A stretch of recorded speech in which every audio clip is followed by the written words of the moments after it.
Good morning, Dog Nation. I am Brandon Adams, and this is DawgNation Daily, the daily podcast for Georgia Bulldogs fans, presented today by Kroger. It's already been a busy morning here around Dog Nation. Mason Short, four-star offensive lineman, announced his commitment to UGA a moment ago, and what a ceremony it was. We'll relive some of that on the program here coming up in just a little bit. There's also kind of a weird story away from recruiting today as it relates to the big news in the NFL this week, and perhaps a former Georgia Bulldog kind of factoring into, maybe anyway, how that played out. We'll tell you more about that. We'll also react to Matt Zollers yesterday choosing Missouri over UGA. We will have to get to that, so we'll do some of that. Then Jeff Sentell will join us there from Evans, Georgia, where Short just gave the Dogs some good news. It's going to help us fill in the gaps on all of this here today. Going to be a fun show. Glad to have you with us for it. To our first and 15 audience, we did tell you yesterday we would probably be kind of in a sort of a like reset mode post Mason Short, but now we join you on all platforms here right now. So we'll get you back again for our first and 15 coming up on Monday. But for now, across all video platforms, live on a Friday, closing out the week in style. What do you say we get it going? It is DawgNation Daily, the daily podcast for Georgia Bulldogs fans, presented today by Kroger. And it begins right now. Today's episode of DawgNation Daily is brought to you by Kroger, fresh for everyone. Presented by DawgNation.com. This is DawgNation Daily, the daily podcast for Georgia Bulldogs fans. Here's your host, Brandon Adams. I'm going to tell you right now, I will take as much Mason Short in my life as I can get. What a ceremony we had a chance to broadcast for you on the DawgNation video channels really just a few minutes ago. The number 4-star offensive line prospect, number 178 player overall, according to the 24/7 Sports Composite player ranking, number 8 interior offensive lineman, former Alabama commit, a guy that Georgia had to fight Clemson to earn the commitment for today, choosing Georgia a moment ago. I love the ceremony. I thought Short was great. We're going to give you a chance to relive a couple of the important moments from what Mason Short had to say after he chose Georgia coming up in just a few minutes. I think he got red T-shirt, I should say the black T-shirt with the red Georgia hat, that prominent power G. It's probably never looked better than it does on Mason Short right there. All of that incredible stuff. Now, let me tell you why I like this so much. Then we're going to let you hear a couple of things from Mason Short. First of all, we have said over and over again that we believe that the 2025 class for Georgia is really supposed to be a line of scrimmage class. And some of that is because of the presence of elite offensive and defensive linemen in our state here right now. And that if you gave me my wish list of what I want more than anything, getting those great offensive and defensive linemen, that to me is how success can really be determined for Georgia in this recruiting cycle. And, of course, success is what Georgia expects to have because of how many years in a row it's had kind of the dominant class, the number one class, elite class by all definitions. Of course, Georgia expects to be successful. And for me this year, it's offensive and defensive linemen where that success rests, especially in the case of a guy like Short because, as we've pointed out, when you look at the formula for how Georgia has won its national championships, I think an underrated aspect of that formula has been the outstanding play of the Georgia offensive line. And that if you told me moving forward, Georgia could have a great offensive line in future years, well, that means that, A, good skill position players are going to want to come to Georgia because of that. And then also those good skill position players are made even better because of the offensive line they get a chance to play behind. That when you look at what Georgia's been able to do, that's kind of what it is that quarterback, wide receiver, running back, even perhaps tight end, as great as Brock Bowers was, all of those guys maybe just made a little bit better because of the offensive lines they got a chance to kind of play behind. And with getting a guy like Mason Short here today, it's an example of Georgia maybe doing more of that as you get ready for the future. That's the reason I like this so much. We'll hear from Jeff Sentell later on about what he likes about this. But I also want to take a couple of minutes here to sort of zero in on Short himself. And there was one thing in particular that Mason Short said when he spoke to our Jeff Sentell from Evans, Georgia, which is just outside of Augusta, a couple of minutes ago. And I think that it's the kind of statement that's going to perhaps give a little bit of credit, maybe justifiably so, to a little bit of an unsung hero perhaps on the Georgia coaching staff. I want you to listen to Mason describing to Jeff the thought process he went into about ultimately deciding that Georgia was the right place for him. And listen to who actually factored very prominently in that decision to commit to UGA. This is fascinating from Mason Short really just a few minutes ago. So the 80-20 rule is the 80% the offensive line coach, 20% the head coach, because you're going to spend most of your time with the offensive line coach. You know, you're going to see the head coach in meetings, in the hallway and everything, but the guy coaching you up as a football player and in life, that's going to be your O-line coach, because you want to go by who you're going to spend your most time with and how they're going to affect you. So that's the rule I did, the goods, the bads, the pros and cons through my whole recruiting process. Couple things here. You know, we've never had a better staff behind the scenes than what we have here at DawgNation right now. Kaylee Manziel on site with Jeff in Augusta or the Augusta area helping out there. Cody Chafin's Jay Black here in studio to turn all of this around so quickly, what we just had on the air, and now give it back to you here on the show. Really incredible stuff there on that. But in particular, as far as the statement that Mason Short makes there, 80-20 principle in his mind is I was going to look at my offensive line coach like 80% of the weight and give 20% of the weight to the head coach. Now, that's a little bit against type for what I think some people sort of think of and then think about Georgia recruiting. Kirby Smart is the best coach in college football. Kirby Smart is this cult of personality that sort of shaped Georgia into a two-time national champion. And certainly being around Kirby Smart's got to be a very interesting thing. Mason also told a great story about Kirby essentially tackling him when Mason told him he planned on committing to Georgia. So clearly Kirby and Mason have a strong relationship.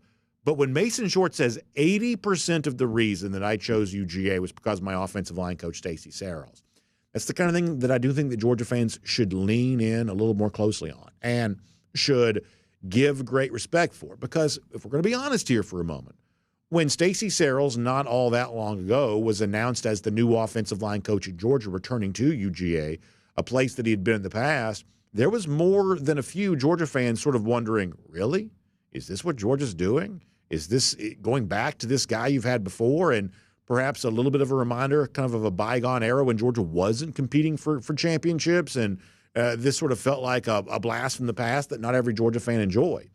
And yet the recruiting wins that Searels has earned since he's been Georgia offensive line coach has validated the decision that Kirby Smart made to hire him as offensive line coach. Perhaps no surprise here that Kirby Smart made a good coaching decision, but it is important for us to all kind of give proper context here, that Stacy Searels wasn't universally celebrated when he was hired as Georgia offensive line coach.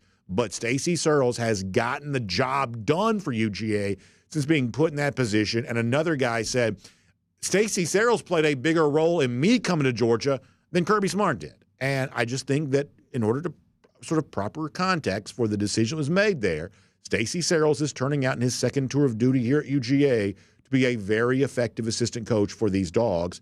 That's probably worth at least spending a couple of seconds to mention. Now, something else that I thought was incredibly fascinating in the Mason Short interview that he gave to Jeff Sentell shortly after committing to Georgia on our DawgNation video channels not all that long ago, earlier this morning, was the kind of player that Mason Short wants to be. And this is where I think you have to fully appreciate the contrast. Because in the ceremony we just broadcast for you, Mason just comes across as this like salt of the earth type guy. He loves fishing. His faith is really important to him. Clearly his family is incredibly important. His mom was very emotional on the stage, as you would imagine she would be, as her son got ready to make the biggest announcement up to that point, probably in his entire life. The school there at Evans, there was a family vibe around that school there as well.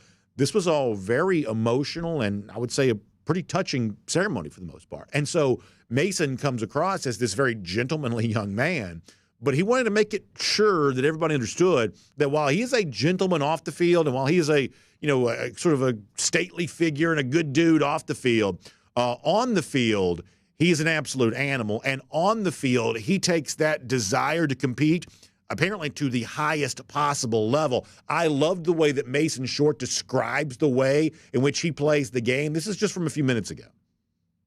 They're going to get a leader and a finisher. I'm going to be nasty. That's just what my nature was growing up, is competing. And having a guy line up against you think they can actually win against me, take it as an insult. So you talked about earlier, like the belly flop thing. That's just what it's going to be.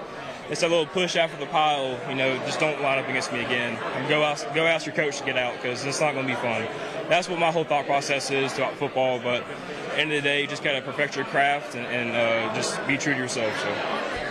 Yeah, the player that Short's probably been most often compared to is a guy like Tate Ratledge. I would say that Ratledge likes playing the game the same way Mason Short describes there.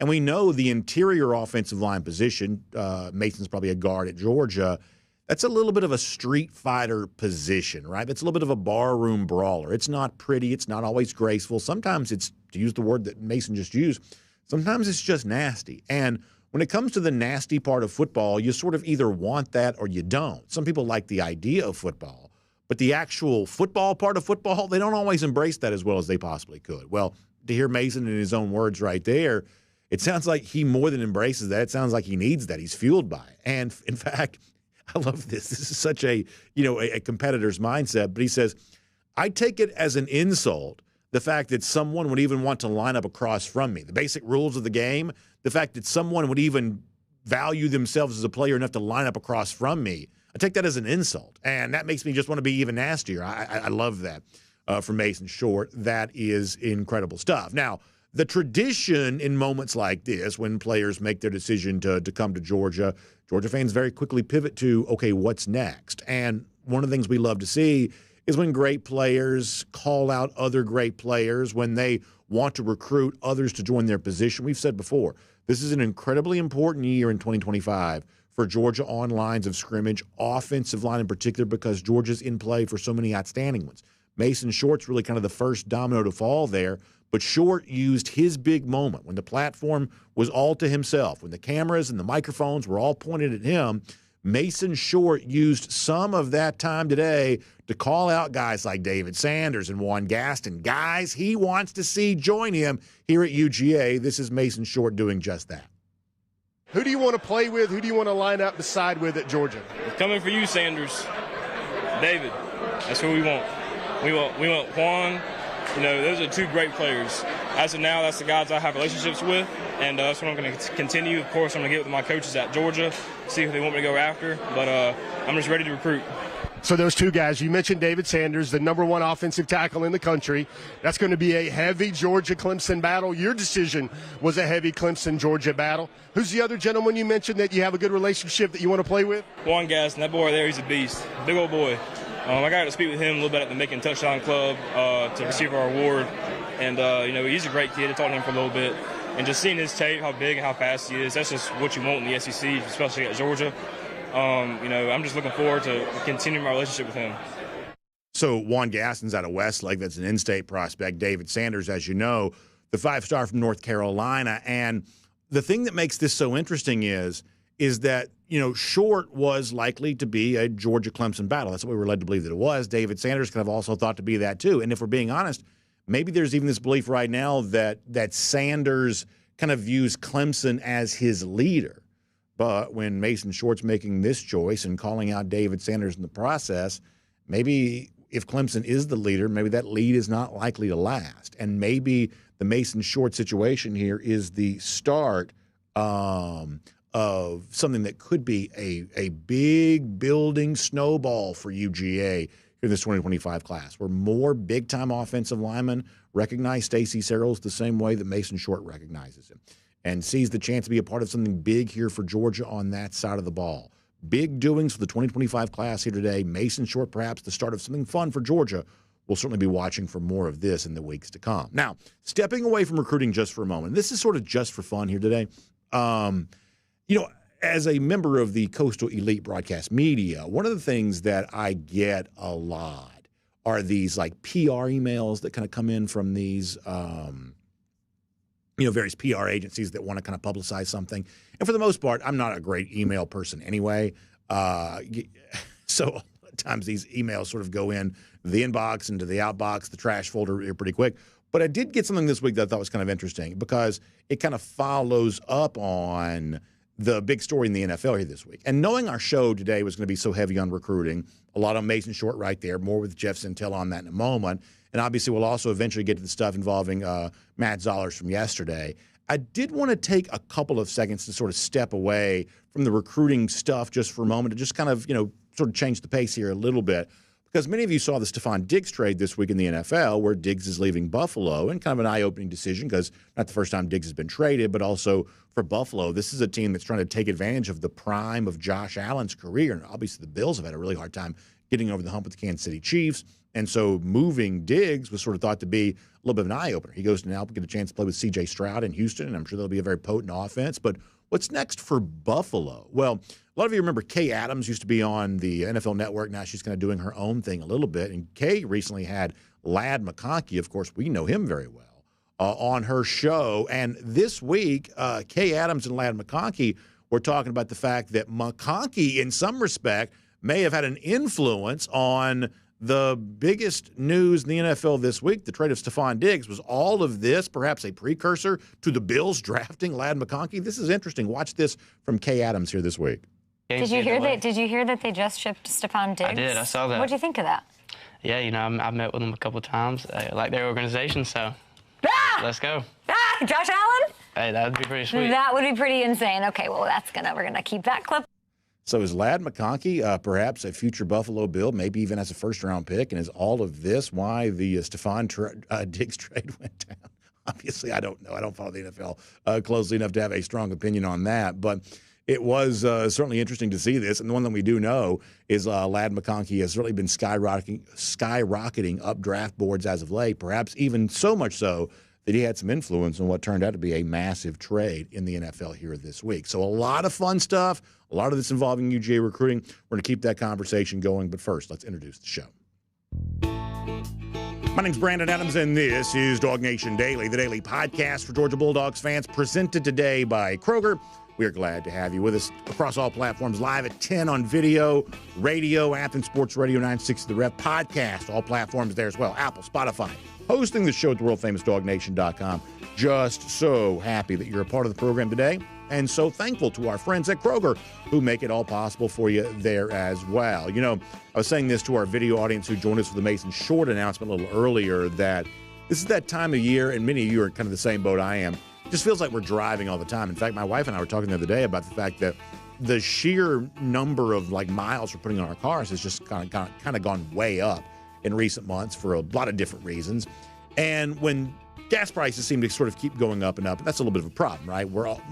Trust me, my family is just like yours. We're sitting around the kitchen table trying to figure out, how to make every dollar go as far as it can, because that's obviously a challenge as of late. But that's where our friends at Kroger want to step in here and offer you a chance to save some money at the pump. And I know I got your attention when I said that. Here's how you can do it.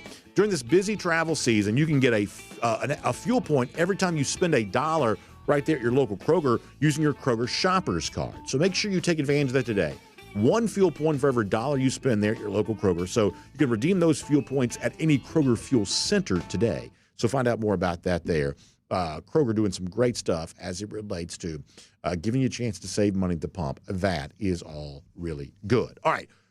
Here's what else is really good. Georgia got some great news in recruiting today. That involves the 4-star offensive lineman Mason Short. Jeff Sentell will give us the backstory on all that coming up here in a moment. But prior to that, I want to go around the doghouse. And around the doghouse today, poured by our friends at the Finnish Long Drink. Now, we love the Finnish Long Drink. We always have fun with them.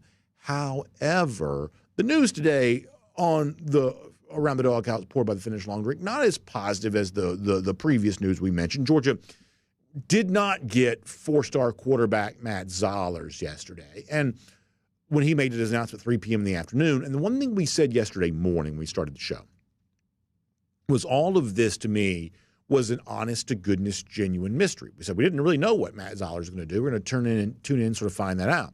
The other part of that mystery was, well, how much of a true recruiting priority is Zollers for UGA? We had known, in other words, it's a factual, objective truth that Georgia was going to host another quarterback on an official visit at the end of May. That's, of course, the 5-star in-state from Carrollton, Julian JuJu Lewis. And yet Georgia also recently hosted Zollers there as well, was seemingly very much a factor in Zollers' recruitment. What's really going on here?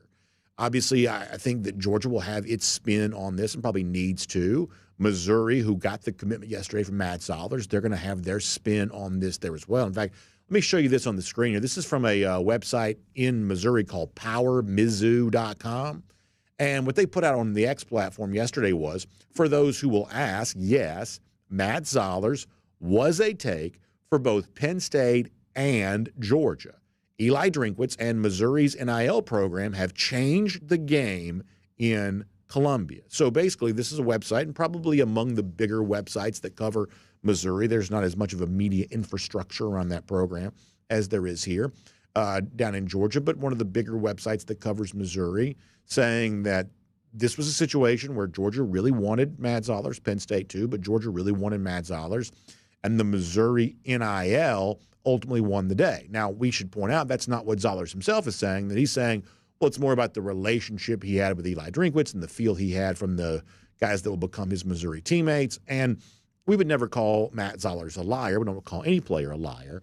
But we do know that it's a little bit taboo to discuss the topic of NIL. No player says, my decision is based on NIL, but we all kind of understand that most players are. It's one of those things where, like, there's some players somewhere that it's apparently making a decision on the basis of NIL, but it's never quite the player we're talking about at any given moment. And I think there are a couple of reasons why that's the case. First of all, talking about money, generally speaking, is a little bit of a taboo. You walk up to somebody and you ask them how much money they make, they're not likely to tell you. In the case of Zollers, he's just sort of in keeping with typical tradition in our society when it comes to talking about money overall. But in particular here, if a player says, yeah, boy, they offered me a great NIL deal and I went there because of that. I mean, think about the grief that Carson Beck has taken just simply for the car that he's choosing to drive. You know, someone like Zollers might not want to open himself up to these kinds of discussions, so perhaps you pretend like NIL is not even a factor for you because you don't want the potential grief that comes along with that.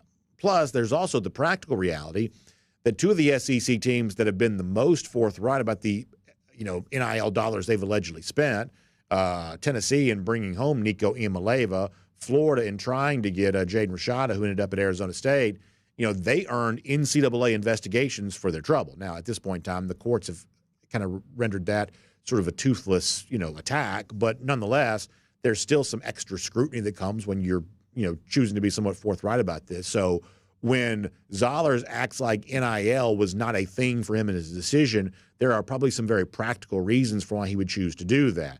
I guess I'd probably take the media side here a little bit more seriously when they say, yeah, Missouri, big player in the NIL space, that's how they won Matt Zollers, especially given the fact that that's also how we think they won with Williams Winery a year ago, the defensive lineman, and Luther Burden, the wide receiver, a year before that. And as I joked about yesterday, you can make a case a couple of years' worth of games that were closer than they were supposed to be, 3 years' worth of high-profile recruits they've been able to wrestle away from Georgia.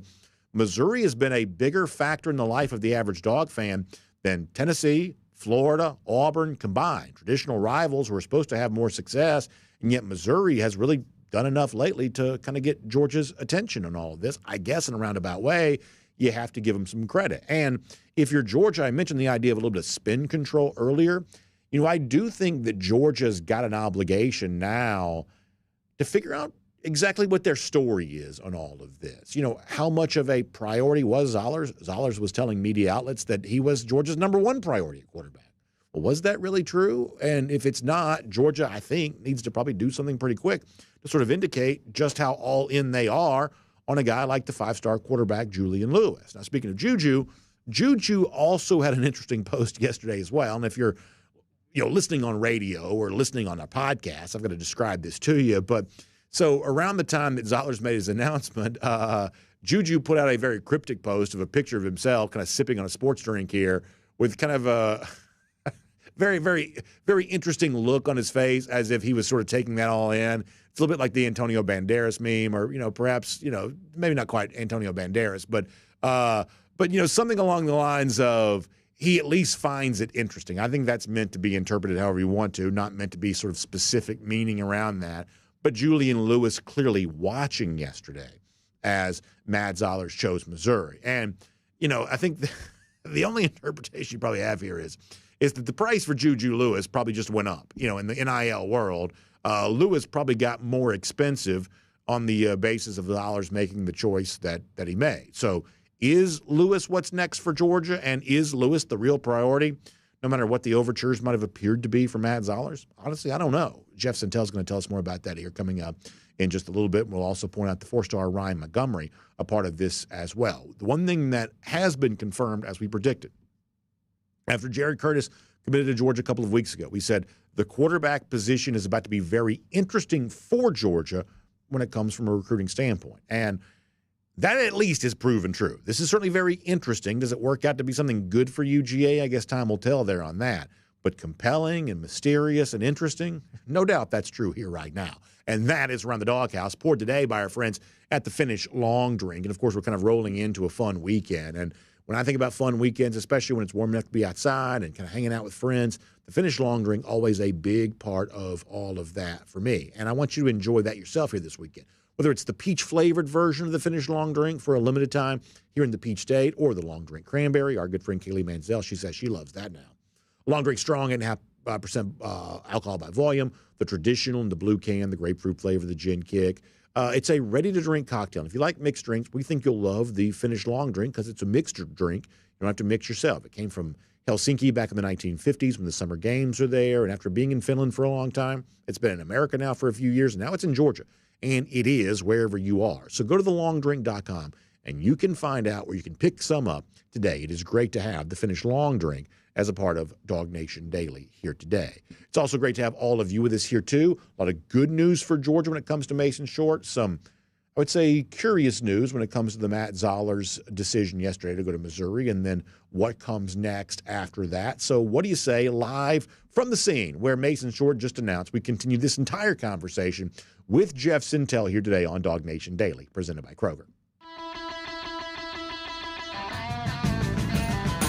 From Athens and across the SEC or wherever the recruiting trail may lead, here's a DawgNation.com insider. I think we can call it a DawgNation exclusive. Great video coverage of the Mason Short announcement just a few minutes ago. Jeff Sentell, Kaylee Manziel on hand for all of that, doing a great job. Jeff, kind enough to join us here right now there as well. So, Jeff, let's start with the good news. I thought it was an amazing ceremony. I thought the stuff with, obviously, Mason's mom, as emotional as she was, the folks there around Evans, how proud they were to have a player of this magnitude coming out of their program, as you'd imagine they would be. Mason, of course, himself, I thought he was outstanding. Some of the information he gave you in the interview that you conducted with him, really valuable. We've already played some of that on our show here today. You were in the room. What was it like? I'm not hearing Jeff. I believe Jeff may be muted. Hey, Brandon, man, it was great. First of all, I like the fit, man. That's a pretty nice fit there, man. Oh, thank you very much. I appreciate that. Thank you. You're always on the cutting edge of Dog Nation fashion, fashion. I appreciate that. It was really cool, Brandon, and it was cool for even a guy that has kind of been to a lot of these, maybe 30 a year, 20 a year. This one was kind of cool. And I got to ask you, you always pepper me with some questions. Let's play Atlanta Fulton County Stadium pepper here a little bit. Sure. Where does that Ray Charles old sweet song moment rank for you in terms of all these that we've done, man? This is the guy that, mind you, he said he didn't like dog and pony shows, but he created one of the best Westminster Kennel Dog Show ever commitments. Yeah, no, it was as classy as you're ever going to get. The Ray Charles was beautiful, and I joke with our audience, we'll probably get a YouTube strike for playing the Ray Charles music live on the air, but it was probably worth it because it was very clean. It was very classy. Just really wholesome, just a really good, wholesome experience. Yeah, there you hear it and you see it going down. First of all, I thought the black T-shirt with the red hat, what a sharp look that is. Power G, just as prominent as could be. Absolutely amazing. And, listen, when you come from the great state of Georgia, you have great songs to sort of celebrate your state with. You don't have anything like that up there in the upstate of Clemson, so it's a great day to be a dog. And I thought Mason Short gave all of us not just UGA pride, but a little in-state Georgia pride today, bringing out one of the all-time great pieces of music, Ray Charles' version of Georgia on My Mind. That was outstanding, Jeff. Really one of the best commitment announcement moments we've probably had. Yeah, I think it's top 5 at least. It's pretty funny. He told me he was like, they thought about the university fight song, and that would have been, that would have stuck the landing, but it wouldn't have gotten a 10.0 from the DawgNation Daily judge. But I think what he did there, he said he heard it in his truck, man. And he heard it playing in his truck, and he's like, yeah, that's the one. And it's so funny, Brandon. This Evans community is really tight-knit. they tell me stories about when Mason committed to Bama and then when Saban left and how distraught he was. But they tried to keep this one really tight. Yeah. And like so much that there was an aunt who flew in from Texas. And these are just the little backstories we love to share. Probably doesn't go into a newspaper or a website article or a DawgNation post, but she flew in and she's a huge Georgia fan. And she was like trying to figure it out, trying to get her own intel. And then her sister, 5th grade teacher with this type of level of secrecy, she said to her before the ceremony, she said, well, just try not to let the disappointment show on your face when he tells the world where he's going. She's like, what? They had her thinking Ohio State. And she's like, and then there's mom also said to her sister, I hope they don't boo him when he says something besides Georgia. And then she was flabbergasted. Like mom was crying on the stage. But I don't know if you know this, but like his trainer, who had a couple cups of coffee in the NFL, also said the invocation before the ceremony. But he was a former contestant on The Bachelor. I don't know if we've ever had a Bachelor alumni make an appearance on our air, but we got that check mark. And then let's just go straight to the good stuff, Brandon. In the post-hat interview, that's what I'm going to start calling them from now on, the post-hat interview. I asked him who he wants to play with. And it was kind of an aside because it was an extremely strong interview for a guy like me that wants the backstory. And he talks about figuring out his decision on the lake, not the lake, but a pond in his backyard, on a John boat. And then he goes and tells his mom. There's a great story about his Uncle Mike, who's passed away 8 years ago, and his hat. But then we get to the, hey, I'm a recruiting junkie stuff that everybody wants to hear. And I said, all right, now, who do you want to play with? Yeah. Who do you go after? And he kind of looked in the camera and he's like, I'm coming for you, Sanders. Yeah. And if you guys follow DawgNation Recruiting, you know it's David Sanders Jr. there up in North Carolina. Yeah, we played that audio a moment ago, the video from that. It was really very good. Do we know, and this is more just curious for me, do we know why he made the decision to change his timeline eventually, as you wrote at DawgNation this week? It was supposed to happen in June, which has kind of become the hot month for recruiting, and yet he kind of jumps way ahead here to this early April date. Was there a reason given for why Mason decided to move up, what turned out to be good news for Georgia? Yeah, he just, pretty clear reason. He just doesn't like all this recruiting stuff, Brandon. He wants to fish, he wants to work out. Brandon, this guy, I mean, this is a different recruit. He goes to bed at 8:30 every night now and wakes up at 5 a.m. to work out. That's just his kick. He's very spiritual. There's been some recent tweets he's had where he's been to, I guess, the worship with David Pollock a little bit. And he prayed about this decision and it came to him and he was ready. He said it was on, I believe it was the Sunday before Easter Sunday. And I believe I timestamped that around March 24th. And he just figured it out. He prayed about it. He had his decision. And then he went to Georgia and he just kind of didn't want to think about, he had to take an Ohio State official, a Clemson official, a Kentucky official. He just wanted it to kind of be done. And he goes to practice. He told me this story. He goes to practice and he's like, now listen, I don't want you to bring me water. I don't want you to leave me alone. I just want to watch practice. And he just observed Georgia. He observed, like the way he told me that Stacy Searles, when somebody does something wrong, Coach Searles, he doesn't jump their case immediately. He waits for the other O-lineman in the room to police that. And he's like, hey, man, that's not right. We do it right here. You got to do that again. He loved it how the guys take care of one another. They're accountable for one another. And he's like, that's what I want. That's really what I want. And he looked over at his mom, and his mom really didn't know, but he got this look she saw this look on her son's face like he was in love, like this is where he wanted to be. And he just got the opinion that it's time for him to shut it down. And he did not want to think about the thought of, taking official visits and waiting until June. He wanted to get it over with. He wanted to be a dog. There's that great story about his Uncle Mike's hat, who passed away and left it to his mother. She kept it in a drawer. Brandon, she kept it in a drawer the whole time he was committed to Alabama. But now she's a 5th grade teacher. Brandon, this sounds like so very much Hallmark Channel commitment stuff here. She's going to go to her classroom wearing her Uncle Mike's old school Georgia hats, probably 25 years old, that he left as an heirloom in his will to her and her family. She's going to go into her 5th grade classroom because they don't know where Mason's going. Probably they all have the DawgNation app on their phone, so they probably know where he's going by now. But she's going to wear the Uncle Mike's hat into her classroom, and that's her 5th grade students in Evans are going to know that her son Mason chose the Dawgs. That's a great story. It really is. And something else from the Mason Short interview you just conducted that we also kind of pulled out on the show, and it's following up on, you mentioned Stacey Searles.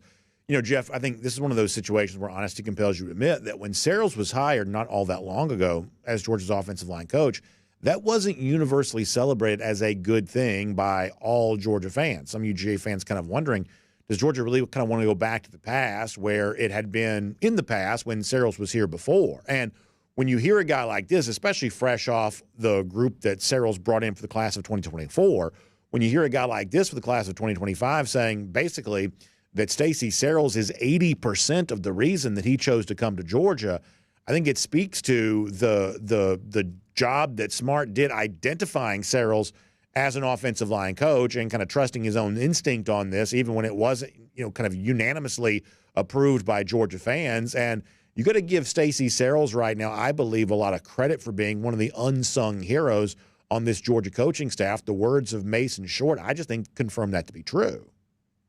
Yeah, I think Stacey, Coach Searles deserves a lot of flowers for his work now. I know it was kind of a bumpy start, but continually what he's able to do and the guys he signed last year on top of those guys, how he's able to rotate guys like Micah Morris and Dylan Fairchild and have them wait years and years and years to get their shot at Georgia, which will probably be this season, where they're marquee pieces of the offensive line.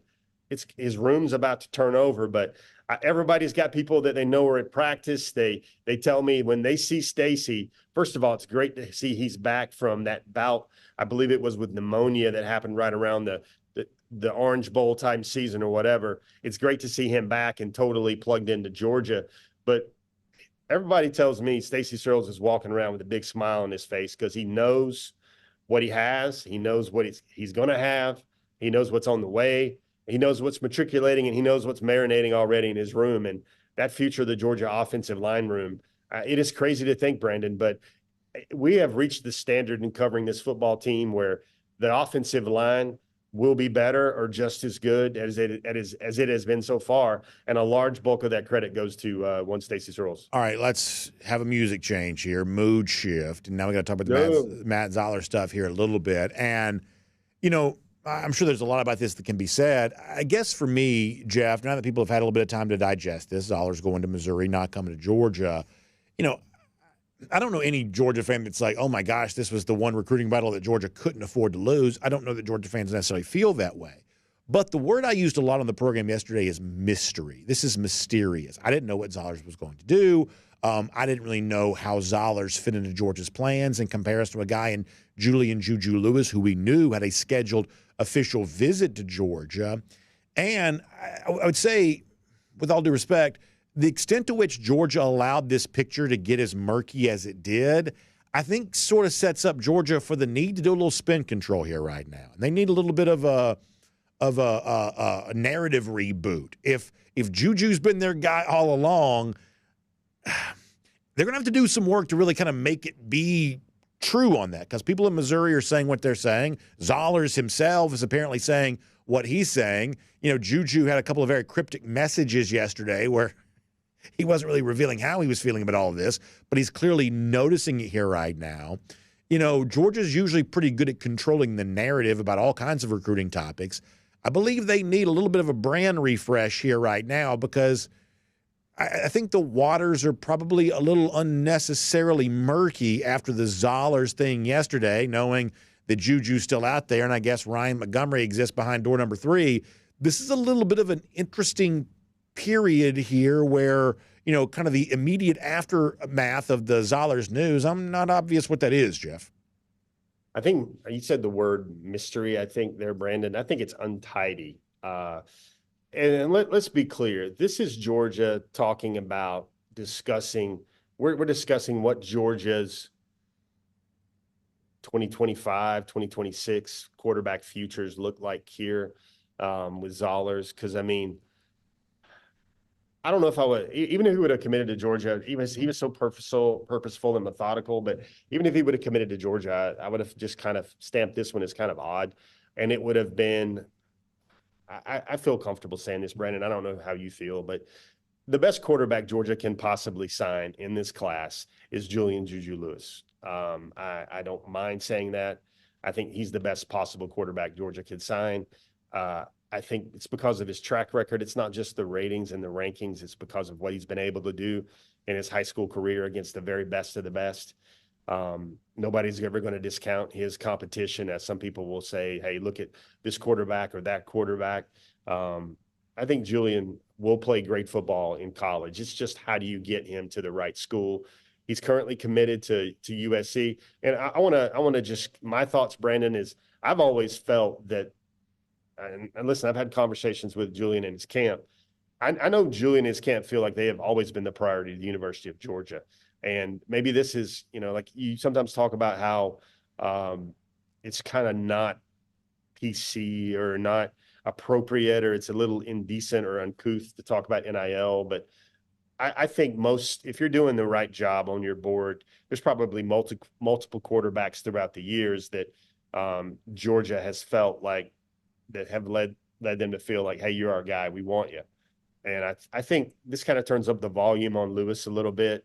But I think Georgia, to reiterate, Gunnar Stockton can play great football for this team in 2025 and 2026. I think the same thing for Ryan Puglisi. This is really about having another guy and another elite guy that may even he's more high rated than both of those guys. He's put up better numbers than both of those guys. And Gunnar put up some amazing numbers at Raven County, but you got to look at what Julian did in sophomore year. And then freshman year, he goes and faces Caleb Downs in the state championship game, has a banner freshman year, banner sophomore year in Georgia's highest classification. The tape is there. The arm talent is there. The ability is there. The processing speed is all there. I think Georgia is worthy to continue this chase here for Julian Lewis. Who knows what it will take? Who knows what it will cost? Who knows what the eventuality will be? And who knows if we'll ever really have a really good grasp of how potentially a Julian Lewis could get to Georgia. On the other hand, I'm not going to change the music like you discussed, but I do think Ryan Montgomery is also a very capable quarterback.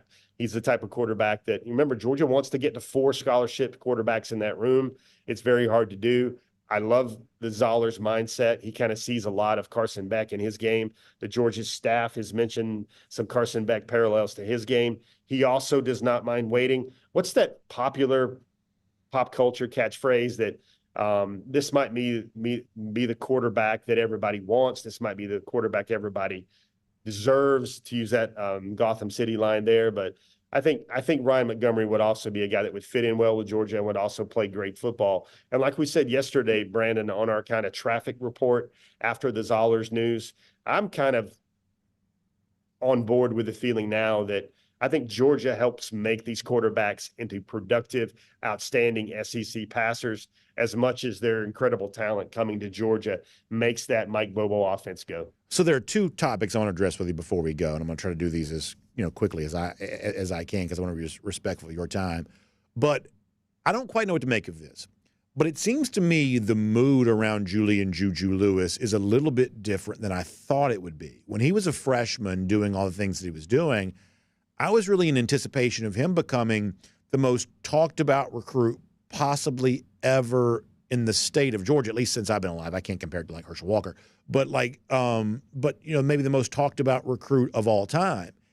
And for whatever reason, it's not quite happening that way. Our buddy Cody Chaffins, when he worked at Fox 5, they're flying a helicopter over Harrison High School when Justin Fields committed to Georgia. I don't see that kind of hysteria around JuJu right now, even though JuJu is probably a better player at this stage of his high school life than Fields was then. Think about Jacob Eason way out in Washington for the class of 2016. There was a level of hysteria about him then that doesn't seem to exist around Lewis right now. Now, some of that may have been because, elite recruits like that were a little more foreign to Georgia at the time. Maybe there's mitigating factors around all of this. But the sort of unmatched hysteria around JuJu's recruitment, it's not really happening. Now, I think Georgia fans like him. I think everybody respects his game. But this is not comparable right now to other 5-star quarterbacks that Georgia has recruited. Do you agree with that? And if so, why do you think that is? So I feel like we're talking about there, Brandon. It's a good take. I think it's impediments. It's barriers to just falling head over heels. Let's be mindful. He's been committed to USC for quite some time, and he's been stamped as the poster boy of NIL, fair, unfair, for the state of Georgia and also kind of college football quarterback recruiting, at least in our region. I think there's another big factor there too, Brandon, is it's 2001 and 2002. Georgia, listen, we're grateful that everybody still tunes in. They watch, they read, they still gobble on everything we put in the dog food bowl. But I do think the recruits these days, I've sensed it. I don't know if you've sensed it, but it's no longer this guy is going to take us out of 40 years of wandering in the desert. Mm-hmm. There's no longer going to be a Moses recruit. Yeah, I think those two championships, because Georgia has celebrated and won the last game and, held up that football or whatever. I think Georgia fans no longer look at these recruits as there's two things. They no longer look at this recruit as this is the guy that's going to get Georgia there because Georgia's already been there and they're consistently there. And the other thing there is there's this NIL component where it's different. And it's different in terms of, we can't. All this being said, I tried to fill up the segment with my thought right there, Brandon. All this being said, I bet you can bet your bottom dollar. I wonder what you would think. You can bet your bottom dollar that if JuJu Lewis flipped to Georgia over the weekend, I think there would be people running up and down and celebrating, kind of like that story Jaden Hazelwood told me one time when Georgia beat Oklahoma in the Rose Bowl. He came running out of his. I think I don't know if we would have we drew a chortle today when Mason Short was calling out David Sanders Jr.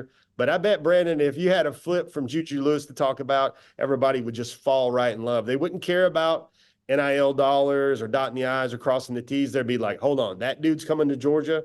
That dude's going to play for Kirby Smart. That guy's going to have potentially a Juan Gaston, a Mason Short, and maybe even a David Sanders in front of him blocking. And they're like, all right, let's get down to business.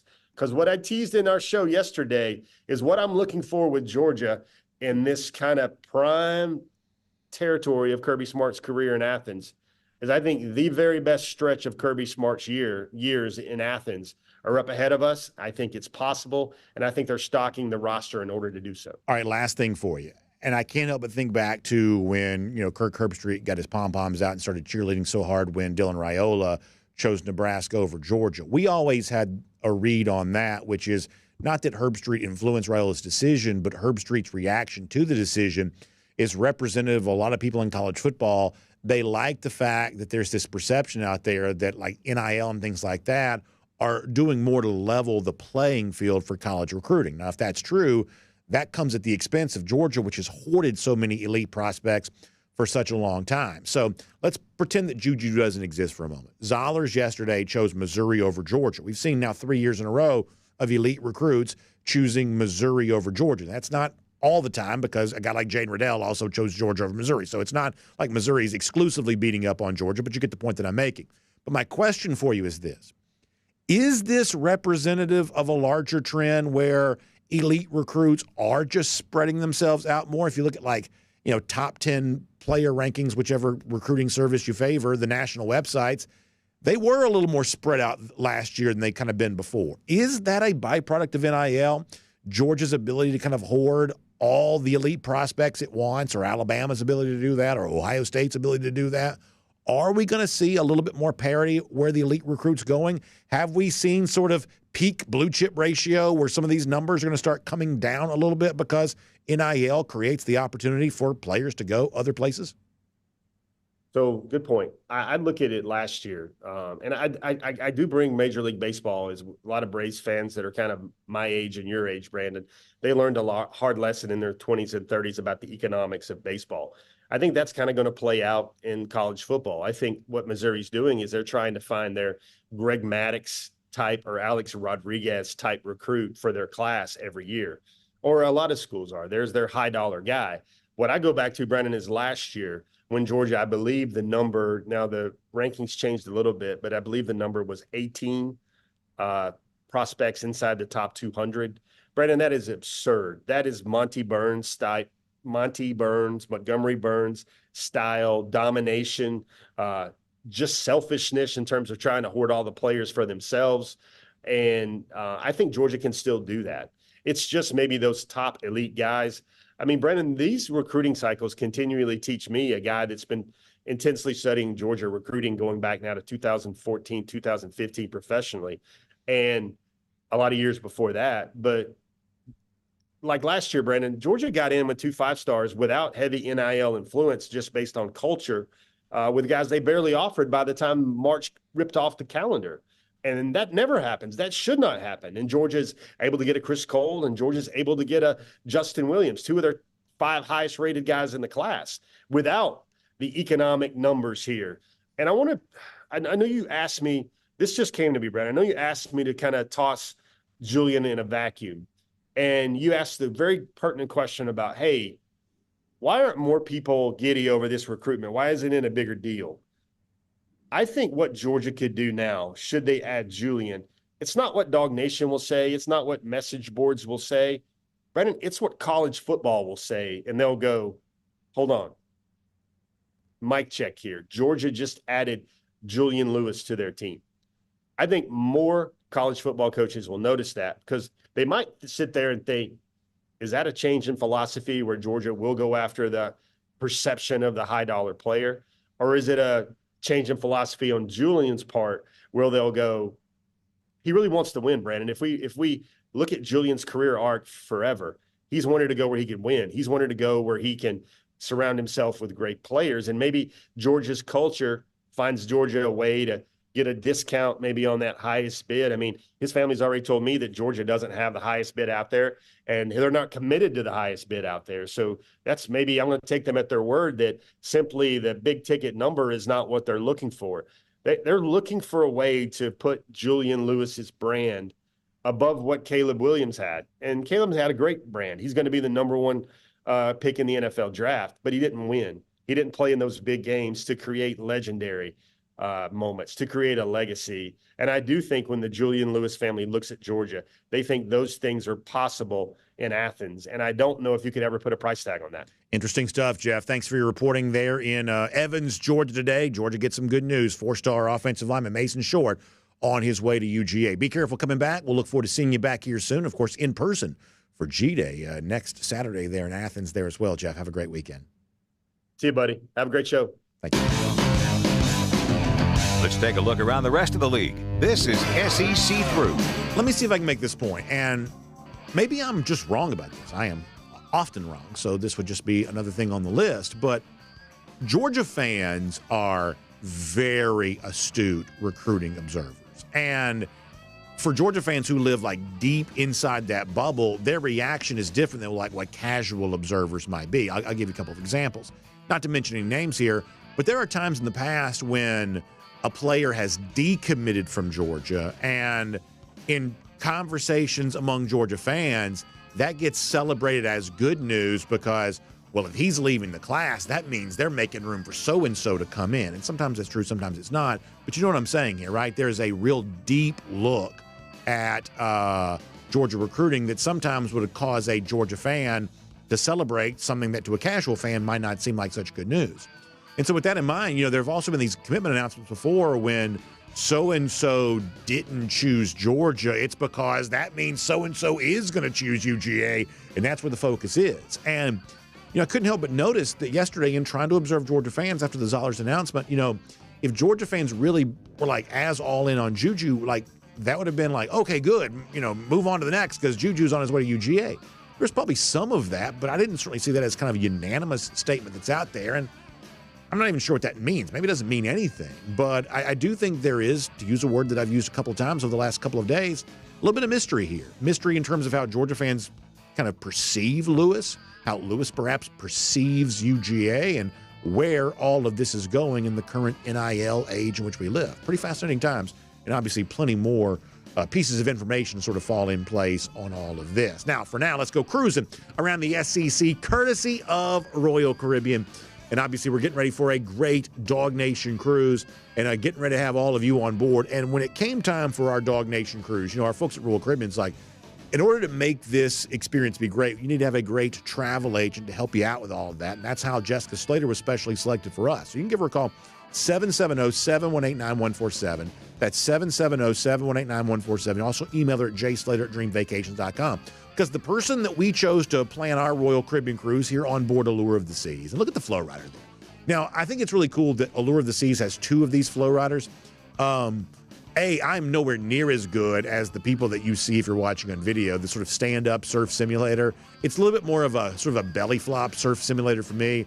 I can lay down, I can almost get up on my knees, but can't quite fully stand up, but that's no problem at all. It's still a really fun thing to do. When you look below that deck, you kind of see down into the boardwalk area. You see the ship at night, how just sort of pristine it looks when you're just sort of sailing on the ocean. I mean, how excited does that get you if you're ready to take your own Royal Caribbean cruise vacation here in 2024? Well, as I said before, Jessica Slater, a great travel agent to help you do all of that. Our friends at Royal Caribbean, we love spending time with them. Can't wait to see all of them coming up in a couple of weeks. Can't wait to see all of you who are going to be with us on our DawgNation cruise. And trust Jessica Slater. She can help you book your own Royal Caribbean cruise vacation. One more time, 770-718-9147 or email jslater@dreamvacations.com. So somewhere Dabo Swinney this week was asked about the lawsuit that Clemson's trying to put together to, get out of the ACC, basically. And Dabo, kind of a sort of a funny, folksy way, tried to sidestep the entire thing and basically put that on his university leadership, saying all those questions need to be directed to those folks. And this is where I'm going to kind of re-rack an opinion I've said before as it relates to Mike Norvell and Florida State. But at the time that Florida State was pursuing K.J. Bolden, they were also behind the scenes, we learned, trying to figure out how to get out of the ACC. Now, the question I asked at the time was, do you think they were telling K.J. Bolden that? Do you think they were telling K.J. well, if you come here, we are in the ACC, a league that we don't believe gives us a chance to make the college football playoff, hamstringing us financially, but we still want you to come. Do you think that's what their recruiting pitch was to K.J. Bolden? Of course it wasn't. They were telling him, oh, man, we're a program on the rise. Things are so great here. Keeping it a secret that deep down they knew they had to get out of the ACC. Well, that's obviously also relevant when it comes to Clemson here as well. As we talked about with Jeff Sentell, Clemson was in hot pursuit of Mason Short. They are still in hot pursuit of David Sanders and other targets that Georgia's also interested in for this 2025 class. My message to those recruits would be the same thing I would have told K.J. Bolden and did tell K.J. Bolden on this show about all of that. If you're an elite recruit right now, you cannot go to an ACC school. It would be the worst mistake you've ever made because the ACC schools themselves, the Clemsons and the Florida States, they are telling you in no uncertain terms they don't play in a league on the same level of the SEC or, for right now, the Big Ten. Their actions are telling you that. They are suing their way out of the league. At least that's what they're trying to do because they know financially they're at a disadvantage. Competitively, they're at a disadvantage. They're trying to get out. Now, when David Sanders is talking to Clemson, is Clemson telling him that? My guess is probably not. The same way my guess is Florida State wasn't saying that to K.J. Bolden either. But if you're a recruit trying to make the best possible decision you can make, you've got to look at everything going on. And the league your school plays in matters. And the long, arduous process of actually getting out of the league may take the entirety of your college career, perhaps. Or maybe you get out of the league, but it's not obvious where you go next because, to be honest with you, it's not a certainty that Clemson would necessarily have a home in the SEC the moment it left the ACC. It might, but it's not obvious that it would. So if you're a recruit right now, pay attention to the news. Notice the lawsuits and the legal maneuverings and the desperation on the part of programs like Florida State and Clemson, places that would typically be destinations for top recruits. But because of the league they play in, I don't believe that Florida State or Clemson should even be a consideration for a top recruit right now. Moving on, I thought it was very interesting that Gus Malzahn, the UCF coach, in talking this week, acknowledged what a big game it is for his program to get a chance to play Florida. And it is. We've seen UCF beat Florida in a bowl game, of course. But this is a little bit of a different type of deal here. This is UCF now in the Big 12, with K.J. Jefferson coming in at quarterback. In a league they have a chance to win. I would say that UCF is probably the best recruiting program in the new look Big 12 right now. And just on paper, they have a chance to obviously be better than Florida is here this year. Can you imagine what that would do for Gus Malzahn? Can you imagine what that would do for his stature as a coach if they are able to get another win against Florida? It might be the death knell for Billy Napier. But on the positive side of that, I mean, Malzahn looks pretty shrewd right now, right? He got out of the pressure cooker that was Auburn, got to a place like UCF, and was maybe content to enjoy just a little bit more leisurely pace as a coach, and then lo and behold, kind of fell his way back into a power conference, and all of a sudden now in kind of a new-look league because of where he's located has a chance to probably have a better roster in most years than the average Big 12 team probably has. Probably a pretty good time to be Gus Malzahn right now, a good time that could be made even better if they can beat Florida this upcoming season. I thought that Greg McElroy on his podcast recently had an interesting statement to make, and talking about some sort of dark horse playoff contenders, he mentioned Texas A&M. Now, for a lot of our audience, this is going to be a little bit of an inside joke because they have ribbed me for years because I touted Texas A&M only to see Jimbo Fisher prove incapable of leading the Aggies to greatness in any other year other than the pandemic year of 2020, which we have countless pieces of evidence to prove doesn't count. But the point is, I do think that Texas A&M is probably a pretty interesting team in the SEC because they are a total afterthought at the moment. All the attention on Georgia and the Aggies' in-state rival Texas, and then after that it's, hey, what's Alabama going to do with Kalen DeBoer? Or what's Ole Miss going to do with all these transfers? And, hey, Missouri trying to come back and be a top 10 team again. That you probably don't even get to A&M in the discussion about the SEC until you're like at the number 6 or number 7 spot. Because let's face it, Nico Iamaleava in Tennessee may have even generated more off-season chatter thus far than Texas A&M has generated. But if you care about like win total projections and things like that, Texas A&M actually sits at about 8.5 right now. That is probably a little bit of a higher total than some people expect for them. Obviously, they bring in Mike Elko as head coach, a guy that proved to be pretty successful there at Duke and was a good DC there in College Station prior to this. In other words, I can't go probably as far as Greg McElroy is on this and using the word A&M and playoff in the same sentence, but perhaps better than you realize and maybe good enough against a Missouri, which it plays, or a team like that that perhaps has higher aspirations. Could A&M do something to bring some of those teams down to earth and maybe itself have a better year under first-year coach Mike Elko than is expected? I would say that's at least a possibility. Kind of an interesting statement there from Greg McElroy. And, of course, speaking of McElroy, his alma mater, Alabama, they play this weekend the Final Four. They're in Arizona for all of that. And, look, you know, UConn's been unbeaten. I should say unbeatable, I mean to say. They had the weird travel stuff going on. You know, Purdue is sort of shaking off the, previous sort of blemish they wore because of all the early round upsets they took. Alabama, to its credit, has kind of emerged as the last SEC team standing. I'd say this is probably a pretty interesting Final Four. I don't know that it's quite as much on my radar as, like, say, Braves home opener this weekend or Diamond Dogs at Mississippi State. But I'm probably watching, some of this, certainly somewhat compelled by the outcome here. So we'll keep our eyes on all that, and I guess we'll continue to be a little bit of a hater there too. Anybody but Bama kind of the rest of the way. Maybe our thought on that, but nonetheless, the Final Four is on tap for this weekend. We'll make that cruising around the SEC, courtesy of Royal Caribbean. Now, speaking of the Diamond Dogs, how about this from our friends at the UGA bookstore? Your chance to be a part of history here right now as the incredible season continues to unfold for the Diamond Dog slugger, Charlie Condon. The UGA bookstore has got a limited supply of Charlie Condon baseball jerseys. Now, how cool is this right now? I know at least one young man, a 12-year-old that lives in my house, that probably like to get his hands on one of those. But you have your chance to do that too. This is the first time ever that the UGA bookstore has a supply of a current player's baseball jersey. So this is kind of a historic thing. In the case of Condon, a guy who's going to be a very, very hot major league prospect this time a year from now. Obviously a great first time here to have Charlie Condon jerseys there at the UGA bookstore. So stop by and see him at the UGA bookstore. You can also shop online for that there as well. We'll be there at the UGA bookstore for the DawgNation postgame show after G-Day next Saturday. But how about those Charlie Condon jerseys at the UGA bookstore right now? That is definitely something you're going to check out and enjoy. So speaking of the Final Four, we have our Golden Shoe Bracket Challenge that continues here this weekend. And I'll kind of make fun of myself here for a moment via the Golden Shoe. I was curious where I ranked in all of this. I am in 38th place here at the moment. Had Arizona winning the championship. That was obviously laughably proven wrong. So 37 of you have a better score through the tournament thus far than I do. Pretty embarrassing showing. I didn't expect to do much better than that, but there you go. Old BA down at number 38 in our Golden Shoe Bracket Challenge. So 37 people can at least take a bow in my direction for having better picks than me. Golden Shoe going to all the folks who participated in our Golden Shoe Bracket Challenge, and good luck to those of you who are still alive with a chance to win this thing. Lousy, stinking Gators, they have no chance to win anything. It's been 1,245 days since they've beaten Georgia. We love that. It's our Gator Hater Updater. Have a great weekend, everybody. We'll see you back here Monday. DawgNation Daily, presented by Kroger. And on video, time now for the R.S. Andrews Cool Down.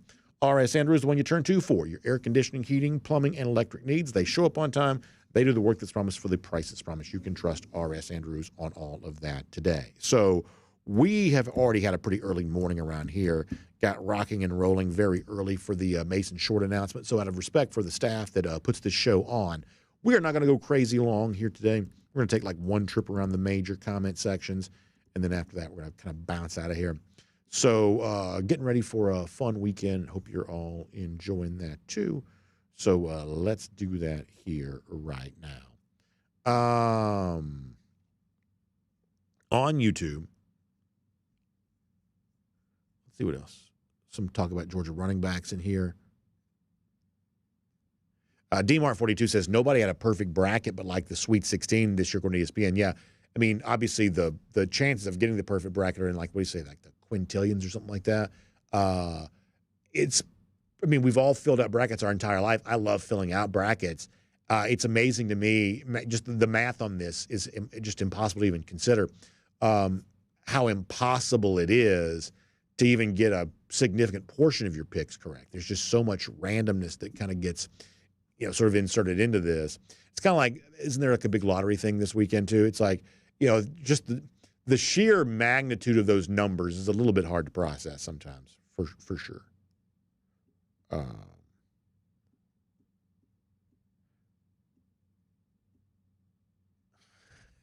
Greg Rosenberg, a big fan of Kay Adams, who we had a chance to show earlier.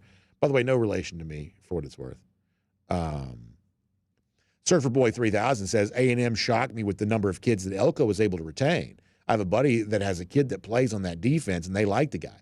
So, I mean, the one thing, you go back and look at Mike Elko's time at Duke, like, very successful. I mean, really smart guy, good defensive coordinator when he was at Texas A&M, very successful couple years there at Duke, and I think a much better coach for that program than Mark Stoops would have been. The fans kind of revolted against Stoops.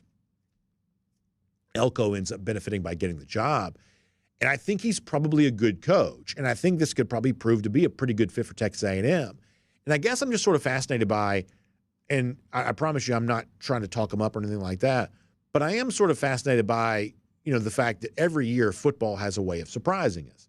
And while I don't necessarily agree with Greg McElroy that A&M could be that surprise, I do agree that they qualify as being a surprise. Because, I mean, we talk about these teams all the time, and we do it every single day. No one ever talks about Texas A&M at all. And, Connor Wegman doesn't get that discussion. The stuff around Elko, and as you said, the players they're able to retain, that probably doesn't quite get that discussion either. Like, I don't know if they will be a surprise, but if they are good, it certainly counts as a surprise because compared to Ole Miss and compared to Alabama and compared to teams like that, they just don't get discussed at all. Let us see what else.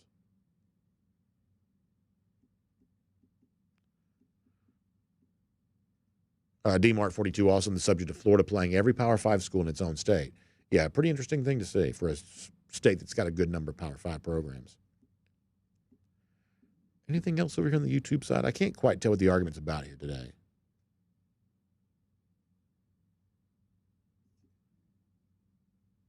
Foster Moss says, I'm trying to get another NIL deal from A&M. Listen, I am open for all NIL deals. I am.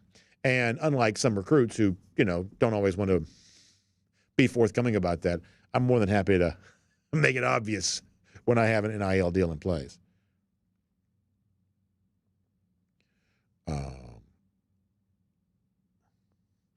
Yeah, Crow King also having some fun with that there as well.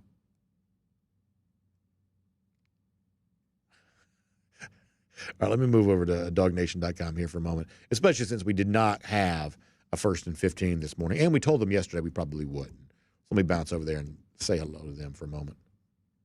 Actually, as I was saying that, my brain typed Facebook. So while I was saying DawgNation.com, I clicked on Facebook, so let me just do that instead. And we'll go to DawgNation.com here in a minute.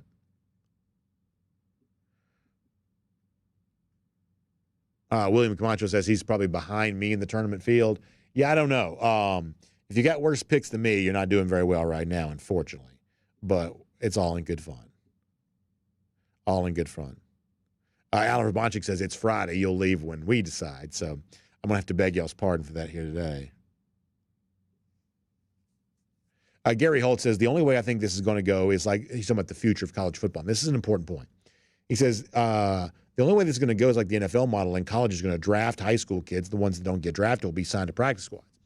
It is an interesting point because, as I told you yesterday, we talked about the so-called Super League that, these people are essentially trying to invent to replace college football. One thing that did not come up in that piece at The Athletic was how the talent acquisition process would work. And as we become more and more like the NFL at the college level, I think you're kind of left to wonder, well, the one thing that college has always had that the NFL does not have is the ability for players to choose their own team. In a collective bargaining world, would that remain true? Because here's what I'm here to tell you. Let's say there were 70 or 80 teams in a super league. And if it's one man, one vote for how the league rule is going to operate, I promise you, most of the schools in this so-called super league would not be in favor of, let's let the players keep choosing where they want to go, because the players, given their own choices, will still choose Georgia or Alabama or Ohio State or LSU or USC or Texas. Small number of schools will still be the preferred choice for most players. So if there's a vote of what the new collective bargaining agreement is going to look like, the schools would certainly push for a little bit more equitable distribution of player talent. They just would. And this kind of gets back to the point that I have made forever, which is all of these changes are supposedly with the idea of we're going to do what's right for players. But if we get to a point where players don't get to choose where they play anymore, is that really better? I mean, is that really better for, compared to a lifetime's worth of living, a relatively meager amount of money? And that's the other part of this. A six-figure sum of money sounds really, really large. But when it spreads out over the course of your entire life, it gets really, really small, really, really fast. And I just think it's kind of interesting if all of this ends up, kind of playing out as it could, the concessions that players would eventually have to make just for the right to earn a little money a little sooner. I think that's kind of an interesting part of all this. All right, a couple more here on Facebook for a moment. Chad Williams says he hopes that Mike White's able to retain most of his team. It's heading in a good direction. Yeah, obviously post-NIT, you'd certainly hope that. I guess Silas Demery right now is the player that people are kind of watching the most. So we'll see how that goes, Chad. We'll be watching that pretty closely. All right, now to go to DawgNation.com for a minute, with obviously more comments to come. Over here at DawgNation.com. Hope you're all getting ready for a great weekend, by the way. Randy Hall, did we get a BA chortle today? Yes, we did. A very happy chortle in honor of Mason Short today. No doubt about that, indeed. West GA Dog fan, who, by the way, this checks out. West GA talking about a player from Carrollton. He says, JuJu also needs to take into account that playing behind an offensive line that's going to maul the opposing team will also allow him to have a longer career. Yeah, you'd certainly like to think the value of playing behind an offensive line, as good as Georgia has been, as good as it could be in the future, you'd like to think that would be a valuable commodity there. I absolutely agree with you on that. Randy Hall throwing it back to the outfield of the Pittsburgh Pirates with Willie Stargell. Is it Moses Alou? Is that who that is? Or is that Matty Alou? Which Alou is that? And then Roberto Clemente.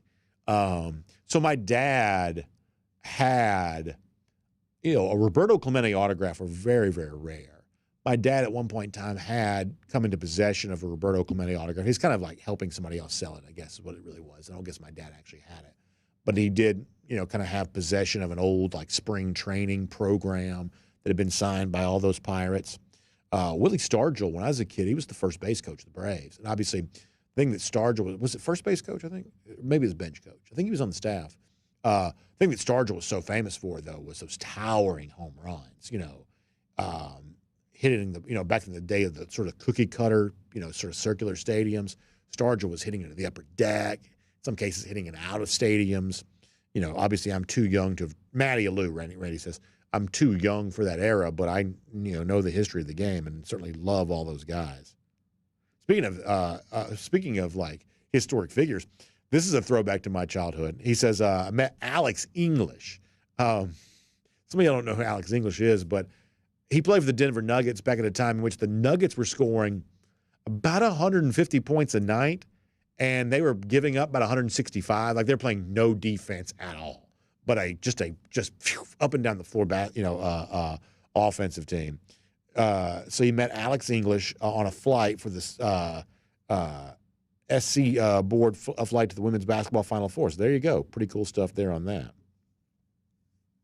Rambo says, it's a fact that skill development, infrastructure, winning tradition simply don't mean much to certain players these days. They want cash right now rather than the enhanced possibility of an NFL career. Yes, so let me tell you what I think is interesting. And this is going to come across as sour grapes. And I don't necessarily mean for it to, because I don't have any ill will towards the player. But like, look at to Rambo's point here. Look at how few visits Matt Zollers really took. I think he visited Georgia a couple of times, and obviously we're led to believe the most recent visit was a kind of an intense visit over a long day. But these aren't like the multi-day visits. I mean, KJ Bolden visited Georgia like 20 times or some crazy number like that. Once again, this is, if you take this as sour grapes over the Zollers thing, I promise there's not one part of me that has a complaint about him whatsoever. He did what he wanted to do, and perhaps he got paid for doing so. This is not anything like that. I'm just saying to the point of like really leaning into some of the things that people leaned into before. I mean, Dallas Turner, that was a guy I wanted at Georgia so bad. And Turner essentially told DawgNation that he went to Alabama just because they were the best team. They won all the championships, and he went there because of that. I mean, at one point in time, that was especially in a pandemic time, that was a major factor in Turner's decision. Zollers, his overall visit schedule wasn't really long enough to allow anything like that to come to the forefront, I would say, too much. I mean, to me, the relative small number of visits that he took is somewhat telling about his ultimate decision. Andrew Sisson mentions Gunnar Stockton. I would say that Gunnar Stockton becomes he was already an interesting player for G-Day. On the basis of some of this chatter we're having right now, becomes a far more interesting player for G-Day. I'd agree with you on that, Andrew. I would agree. I would agree on that. All right. Final comments. Back on Facebook here for a moment. Or in Chile, I believe, referencing the 1979 Pirates. They were known as We Are Family. Was their nickname? Obviously a popular song at the time. We Are Family. Is that what those Pirates were back then? The great painter hat, the circular painter's hat. Kind of a classic uniform for sure. William Camacho on the subject of the Diamond Dogs in Starkville. Yeah, tough place to play. You took 1 of 3 last week. Probably be nice to try to find a way to get 2 of these 3 here this week. We said it before. We'll say it again. Can you win on Friday or Saturday, give yourself a chance to win the series on Sunday? In Knoxville, that didn't work out too well, but, same type of deal here. The maroon version of the Bulldogs do not make it easy for you when you go over there. Nature Gator shouting at the Pointer Sisters, who I believe were the artist responsible for We Are Family. Stick D's asking about autographs for the bookstore on G-Day. Almost certainly there will be. We'll try to tell you more about that as we get close, Stick. But almost certainly there will be. Jonathan Aaron mentioning a trade for Mike Trout. Yeah, somebody else mentioned this yesterday, too. I'd be pretty surprised if that was the case. Some of these things get kind of floated sometimes just as a way of generating content. But obviously I wouldn't turn that opportunity down either. Mike Trout's obviously an amazing player, best player of his generation until Shohei Ohtani came around. Or perhaps Ronald Acuna there as well. All right, we're going to get ready to wrap it up for here right now. So really good stuff. Oh, yeah, James Richards also mentioning, so Seton Hall goes on to win the NIT, was Indiana State, is that who they beat? I heard it was a really good game. And, Seton Hall was one of those teams, kind of like Indiana State. They had a fairly compelling case to be in the tournament. Didn't quite make it. So they finish off their postseason run in style there. They're the Pirates too, right? Seton Hall Pirates, is that right? The Pirates. Seton Hall Pirates bring home the NCAA, or I should say the NIT tournament. So there you go there on that. I heard it was a good game. All right, we're going to go for now. Y'all check out RS Andrews online, rsandrews.com for your air conditioning, heating, plumbing, and electric needs. They show up on time. They do the work that's promised, the price is promised. You can trust them on all of that. And this weekend, you don't want to have cold showers. If you're worried about a water heater, if it goes out on you, go ahead and get that thing replaced. In many cases, RS Andrews can do that for you the same day. That's the kind of convenience they offer. So find them online, rsandrews.com for your air conditioning, heating, plumbing, and electric needs. We actually had the heat on our house again last night. It got cold. This time of year when it's like warm during the day, cold at night, can get a little tricky. So y'all have a great weekend. Say hello to our friends at RS Andrews for us, and then we'll see you back here Monday for the RS Andrews Cool Down when it's all said and done, and DawgNation Daily, presented by Kroger prior to that. 10 a.m. on Monday. We'll see you then, everybody.